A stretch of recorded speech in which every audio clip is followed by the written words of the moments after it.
ये स्वरूप कौन है बताओ? श्री जगन्नाथ जी। ऐसा स्वरूप क्यों है इनका? इनके हाथ कहां हैं? इनके चरण कहां हैं? इनका मुखमंडल कहां है? जिन ठाकुर जी का बरहा पीड़म नटवर वपुः कर्णयो कर्णकारम, इतना सुंदर वर्णन किया गया है रूप का, वो जगन्नाथपुरी में जाके देखो आप। हाथ नहीं है, पांव नहीं है, कान नहीं है, मुखमंडल नहीं है, गाल नहीं है। क्यों? शास्त्रों में प्रेम की 10 अवस्थाएं बताई गई, 10 स्टेप हैं प्रेम के। हम आप सब लोग तो उस अवस्था, वो सीढ़ियों से बहुत दूर हैं। प्रेम प्रेम प्रेम की छिटकार भी नहीं है हमारे ऊपर। ब्रजवासियों की याद में श्री कृष्ण जब 10वीं अवस्था पार कर गए, तो प्रेम का स्वरूप होता है कि 10वीं अवस्था पार करते ही व्यक्ति का अंग पिघलने लग जाता है। सबको कथा पता है, रोहिणी मैया द्वारिका में कथा सुना रही थी, ब्रज की लीला।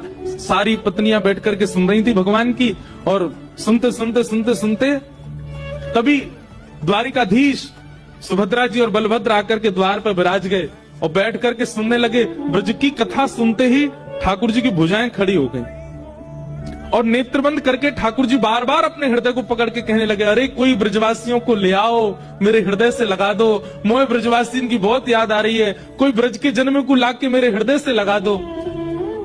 और इसी विरह में 10वीं अवस्था प्रेम की पार हुई। ठाकुर जी का मुख पिघलने लगा, ठाकुर जी के हाथ पिघलने लगे, ठाकुर जी का श्रीअंग पिघलने लगा।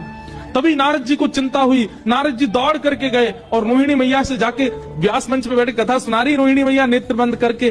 तभी कहा, मैया अभी कथा विश्राम करो, नहीं तो ठाकुर जी नदी बहन करके बहने लग जाएंगे। रोहिणी मैया ने कथा विश्राम करी और उस समय ठाकुर जी का बहुत करीब करीब 70% जो श्री अंग था वो पिघल चुका था। वहीं कथा विश्राम हो गई तो वहीं रूप ऐसे ही रह गया ठाकुर जी का।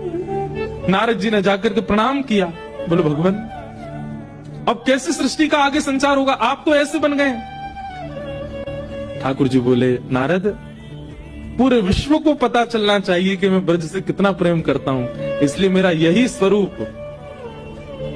उड़ीसा के श्री जगन्नाथ मंदिर में विराजमान होगा और कलयुग का प्रधान देव मुझे ही माना जाएगा, ताकि पूरे विश्व को मैं बता सकूं।